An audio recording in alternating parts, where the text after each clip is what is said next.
सियासी मैदान की हर बड़ी खबर से आगाह रहने के लिए हमारे चैनल आजाद सियासत को सब्सक्राइब करें और बेल आइकन को प्रेस करें। बिस्मिल्लाहिर्रहमानिर्रहीम। नाज़रीन अस्सलाम वालेकुम, मैं हूं इमरान वसीम। आज़ाद डिजिटल मीडिया की नई सीरीज आज़ाद सोच में आप तमाम देखने वालों को वेलकम करते हैं। नाज़रीन, दो बड़ी अहम डेवलपमेंट्स हुई हैं। एक तो बानी तहरीक इंसाफ इमरान खान की रिहाई की जो बड़ी उम्मीद लगाई गई थी, वो उम्मीदें टूट गई हैं। उम्मीद क्या थी? पूरा एक प्रोग्राम था पाकिस्तान तहरीक इंसाफ का। अब ये उम्मीदें इमरान खान साहब की रिहाई की कैसे टूटी हैं, इस बड़ी खबर पे हम बात करेंगे। वैसे तो छोटी मोटी चीजें चलती रहती हैं। सोशल मीडिया पे आपको बहुत सारे लोग मिलेंगे जो कहते हैं कि खान साहब आज रिहा हो जाएंगे, कल रिहा हो जाएंगे, लेकिन ये एक बड़ी उम्मीद थी इमरान खान साहब की रिहाई की। ये उम्मीद क्या थी, उम्मीद कैसे टूटी है? दूसरी नाज़रीन जो डेवलपमेंट हुई है उसका ताल्लुक भी पाकिस्तान तहरीक इंसाफ के साथ है। वहां पर भी कुछ तवक्कुआत थी, लेकिन वहां पर भी नाज़रीन हुआ ये है कि औंस पड़ गई है और उम्मीदें टूट गई हैं और अब कोई पुरसाने हाल बाकी नहीं बचा। तो ये दो खबरें हैं, कुछ और भी अहम डिटेल्स हैं जो इस वीडियो लॉग में आपके साथ हम शेयर करने जा रहे हैं। और आज के प्रोग्राम में हमारे साथ मौजूद हैं सीनियर सहाफ़ी तैयब बलोच साहब। तैयब बलोच साहब, आपको वेलकम करते हैं। कैसे हैं आप? शुक्र है अल्लाह का, बेहतरीन।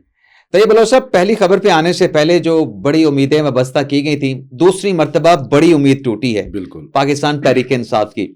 लेकिन इससे पहले ये बताएं कि जो मैं दूसरी डेवलपमेंट की बात कर रहा था कि तहरीक इंसाफ के दूसरी जो मतलब जगह के ऊपर जो नजरें टिकी हुई थी, निगाहें टिकी हुई थी कि यहां से रिलीफ मिल जाएगा, तो आज तो वहां पर भी बहुत बड़ी तब्दीली हो गई है। 7 नए जजेस आ गए हैं। बिल्कुल। तो 7 जजेस तो नए आ गए हैं, लेकिन जो पुराने जज बैठे हैं वहां पे क्या चल रहा है? कोई इस्तीफों का इम्कान भी है? मैंने एक ही सांस में 2 सवाल आपको कर दिए हैं। पहले तो ये उम्मीदें जो अदलिया से लगा के बैठे थे कि यहां से कुछ भी एडवेंचर होगा, गुड टू सी यू होगा और खान साहब बाहर आ जाएंगे, और दूसरी तरफ वो जज साहबान हैं जिनसे उम्मीदें वाबस्ता की गई थी। देखें, अदालती महाज जो है वो तो मैं अक्सर कहता था, इसी आपके साथ भी कहा कि अदालती महाज जो है वो तहरीक इंसाफ का आखिरी मार्का जो है वो अदालती महाज पे हो रहा है। और हमने देखा भी सही कि अदलिया में बैठे हुए खासकर वो ज़्यादातर जजेस जो बानी पीटीआई की जब हुकूमत थी और उस दौर में जब अपॉइंट हुए थे जनरल फैज़, और फिर हमने उससे भी पहले अगर देखें तो जब इमरान प्रोजेक्ट लॉन्च किया जा रहा तो यही हमारी जुडिशरी जीत हुई। ओवरऑल हम जुडिशरी की बात कर रहे हैं तो वो किसी का नाम नहीं ले। हाँ, तो वो तहरीक इंसाफ के लिए लॉन्ड्रिंग का काम कर रही थी कि जो भी पॉलिटिकल फिगर होते थे वो अगर जो है उनको साफ सुथरा करके धोबी में जिस तरीके से धो के तो वो दोबारा वो पीटीआई में शामिल हो रहे थे बाकी पार्टियों से। तो उस टाइम ये टर्म मशहूर हो गई थी कि जुडिशरी जो है वो पीटीआई के लिए लॉन्ड्री का काम कर रही है। तो साफ ज़ाहिर है वो चीजें इतनी मतलब पेनिट्रेट कर गई थी। पैरेलल 2 चीजें चल रही थी। एक तरफ लॉन्ड्री का काम हो रहा था, दूसरी तरफ जो है वो स्क्रैप का काम भी हो रहा था। बिल्कुल, स्क्रैप का काम ही हो रहा था कि जो दूसरे मुखालफिन थे बानी पीटीआई इमरान खान के, उनको निकाल के, उनको बुला के, उनके खिलाफ नोटिस ले लेके कंटेम्प्ट की कार्रवाइयां शुरू करके उन्हें स्क्रैप किया जा रहा था, उनको डिस्क्वालीफाई किया जा रहा था। अल्लाह बख्शे जस्टिस अजमत सईद साहब को, मरहूम जज थे उस टाइम, याद है उन्होंने एक केस में रिमार्क्स भी दे दिए थे कि पीएम थे नवाज शरीफ साहब, और उन्होंने कहा था कि कोई फ़ाइल थी कि वो फ़ाइल अगर वो नहीं हुई या हमारे पास नहीं आई तो हम उसको उनको कहें उनके लिए अडियाला जेल में बैरख्तियार है। एक आम से केस में दिया और फिर हमने देखा प्रमोशन का केस था, एक खातून की प्रमोशन का केस था। बिल्कुल। और हालांकि वो फाइल नवाज शरीफ के प्राइम मिनिस्टर ऑफिस में पहुंच चुकी थी, बिल्कुल, अभी उनके सामने टेबल नहीं हुई थी।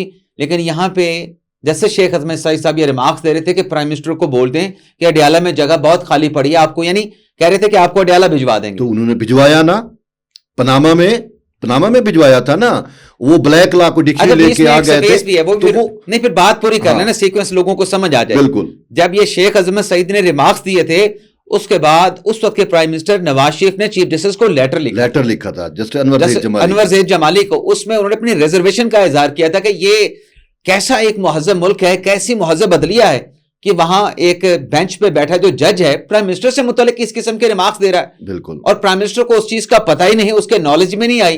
तो ये इस किस्म के रिमार्क्स देना क्या एक जज के लिए मुनासिब है, एक प्राइम मिनिस्टर के लिए? हरगिज मुनासिब नहीं उसके बाद फिर उसको अडयाला जेल भिजवाया, बिल्कुल पनामा के स्कैंडल में। हरगिज मुनासिब नहीं था, लेकिन उस टाइम जो है वो जनरल फैज साहब की जो कारीगरी थी उस पर इन्होंने स्टैंप लगाई, खान साहब को सादे को अमीन बनाया, इमरान प्रोजेक्ट लॉन्च किया गया और GIT बनी, बिल्कुल, और पॉलिटिकल इंजीनियरिंग का जो कंसेप्ट है वो इसी वजह से था, लॉन्ड्री और पॉलिटिकल इंजीनियरिंग, जिसे आपने स्क्रैप का कहा कि जो साइड पे, तो उस टाइम जुडिशरी ये सारा कुछ कर रही थी। और फिर उसी का हमने देखा कि जब PTI का जो हुकूमत है डाउनफॉल हो गई और तरीके अदम एतमाद कामयाब हो गई, फिर उसके बाद जो है इनको मुकम्मल तौर पे जुडिशरी से सहूलतकारी के जरिए बिसाखियां प्रोवाइड होती रही। तो आज आप समझते हैं कि वो किस्सा तमाम हो गया माजी का, आज अदलिया आजाद हो गई प्रोजेक्ट इमरान खान की अबियारी से, या प्रोजेक्ट इमरान खान से जो ताने बाने थे। देखिए आज 7 नए जजेस सुप्रीम कोर्ट में। देखिए शाबान का ये बाबरकत जुम्मा जो है ना, वो वाकई ही बहुत बड़ी पाकिस्तान की जुडिशियल हिस्ट्री के अंदर बाबरकत साबित हुआ है और बहुत बड़ी तब्दीली लेके आया। देखिए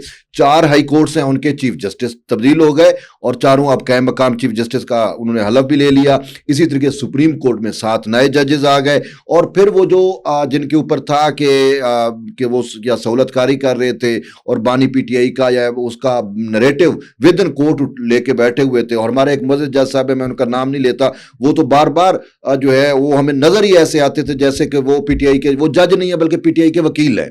ठीक है, याद है आपको वही जज जो कहते थे कि इमरान खान साहब को इलेक्शन से पहले रिहा कर दें, उन्हीं जज की बात कर रहे हैं ना। साइफर का एक केस था, उसमें कहा गया था कि जमानत का मुकदमा था, लेकिन उसमें जो फैसला लिखा गया उसमें खान साहब की रिहाई की बात भी की गई, उसमें इलेक्शन की बात भी की गई, पूरी पाकिस्तान की 75 साल की तारीख लिख दी गई और वो शायद उस बेंच में भी शामिल थे जो गुड टू सी यू कहने वाला था, गुड टू सी यू कहने वाला था। और फिर वो जज थे कि मखसूस नशिस्तों का जब मामला हतमी तौर पे कंक्लूड हो रहा था तो PTI के वकील को पूछ के कहते हैं कि अगर हम आपको ये मखसूस नशिस्तें दें तो कोई इतराज़ तो नहीं होगा।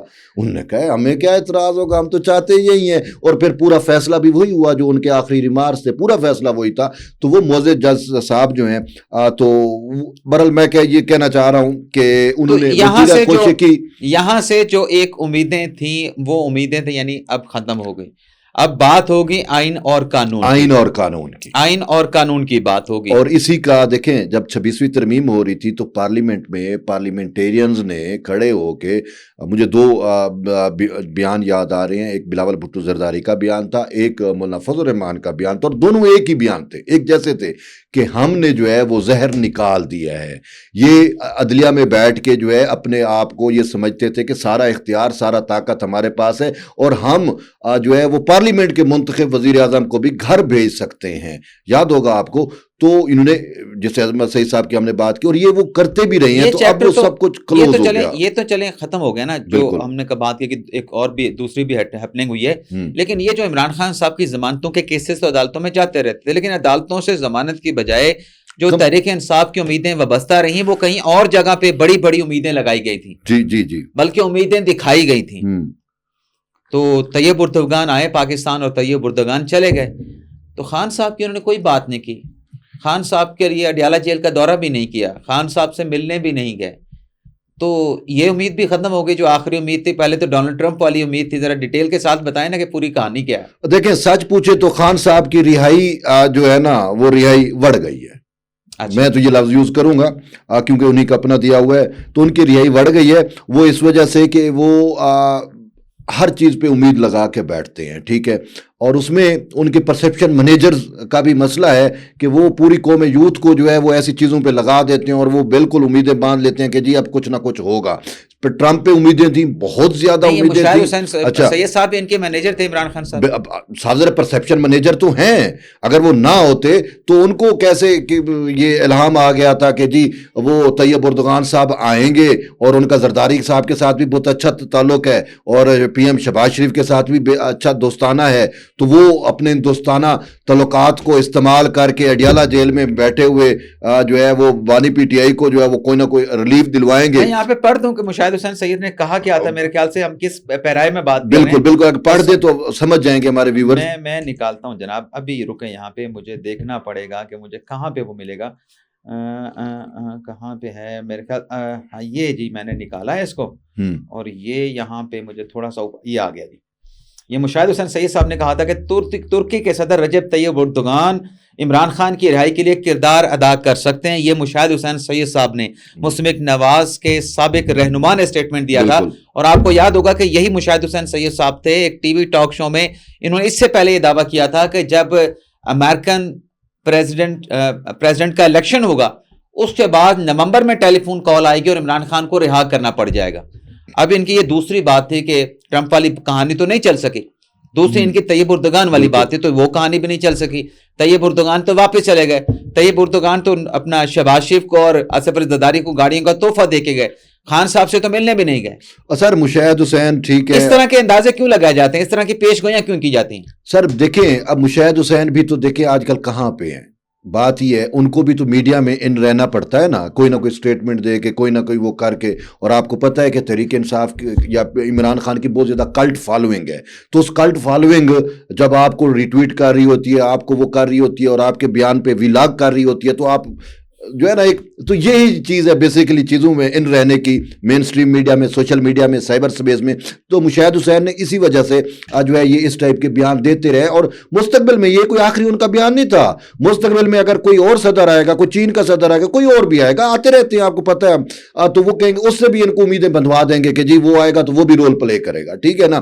تو اسی وجہ سے یہ بہرحال ایک نریٹو بنانے کی کوشش کرتے ہیں. لیکن طیب اردگان جو ہے وہ تو خود بانی پی ٹی آئی سے ناراض تھا, اور کیونکہ اس نے ایک بالی کے اندر کے خلاف سوشل میڈیا پہ کوئی کمپین بھی شروع کی ہے تحریک انصاف والوں. تحریک انصاف نے بہت زیادہ کمپین شروع کی ہے, اور کیونکہ اصل میں اس کی وجہ بتاتا ہوں. وجہ یہ ہے کہ ابھی وہ کہہ رہے ہیں کہ جی طیب اردگان نے جو ہے وہ منافقت کی ہے بانی پی ٹی آئی کے خلاف. بانی پی ٹی آئی کو کہا کہ آپ میرے ساتھ مل کے جو ہے مسلم جو بلاک ہے ہم اس کو لیڈ کرتے ہیں, تو بانی پی ٹی آئی کو آگے کیا اور خود جو ہے وہ سائڈ پہ ہو گئے. اور اس کے بعد جو ہے وہ سعودی عرب بھی بانی پی ٹی آئی سے ناراض ہے, اسی وجہ سے دبئی بھی بانی پی ٹی آئی سے ناراض ہے, اور طیب اردگان جا کے سعودی عرب اور دبئی سے اپنے معاملات ٹھیک کر لیے, اور عمران خان اسی کی وجہ سے جیل میں پڑا ہوا ہے. یہ یوتھیوں کا پرسپشن ہے. یعنی وہ یہ کہہ رہے ہیں کہ طیب اردگان نے عمران خان کو استعمال کر لیا.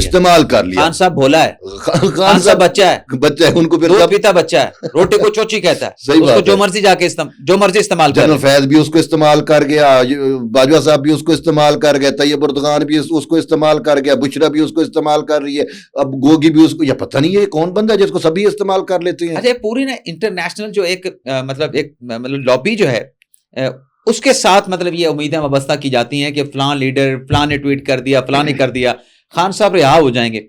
تو یہ جو ججز کے بارے میں کہا جاتا ہے کہ یہ جو ججز ہیں ان کو ریزائن کر دینا چاہیے, کیا یہ بھی کوئی انٹرنیشنلی یا نیشنلی ایسی کوئی ڈیولپمنٹ دیکھ رہے ہیں کہ خان کسی طریقے سے باہر سے کوئی ٹیلی فون کال آئے, خان رہا ہو جائے گا, خان باہر آ جائے گا, پورا سینیریو ملک میں تبدیل ہو جائے گا, تو ہم جو اب نیچے پڑے ہیں ہم دوبارہ سے اوپر آ جائیں گے؟ دیکھیں اس میں تو کوئی شک نہیں ہے, بانی پی ٹی آئی کو بیرون ملک میں بہت زیادہ تعاون حاصل ہے, ٹھیک ہے, کیونکہ یہ جن کی پراکسیاں ہیں, نیو لبرل سسٹم کی یہ پراکسیز ہیں, انہوں نے اس کو استعمال کیا پاکستان کا معیشت تباہ کرنے کے لیے سارا کچھ.